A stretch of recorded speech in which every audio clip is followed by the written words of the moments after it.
It's the kind of idyllic, sun-drenched image of southeast Florida which draws millions of tourists from Britain and around the world every year. But it also has a link with two of this country's darkest events. 15 years ago, 4 of the terrorists who would fly planes into the World Trade Center in New York learned to fly at this small airfield. And only 20 minutes drive away from this airfield where the 9/11 pilots trained is where Omaar Mateen grew up, and he would go on to commit the second biggest act of domestic terrorism on American soil. Yet according to those who knew him when growing up, the mass killer who was born and bred in the US had a typical, happy American childhood. Christian Cave was classmates with Omaar Mateen in high school. He was a bubbly kid, full of life. He was happy, never had any problems with religion. You knew he'd go home to a happy home at the end of the day.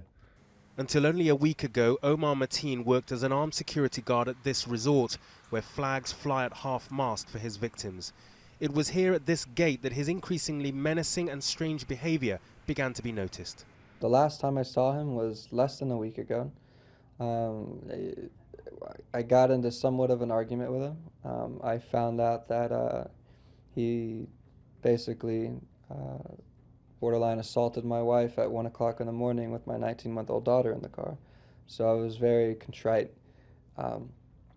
He responded with a poker face. Didn't show any emotion. He just gave me those deep, piercing eyes that, just seemed to just go right through me. Others who saw the disturbing and erratic changes in Omaar Mateen say he seemed to be capable of anything. There was something very off about him, and when I saw it in the news what happened, I was shocked about it, but at the same time, it didn't surprise me just because something was not quite right about him.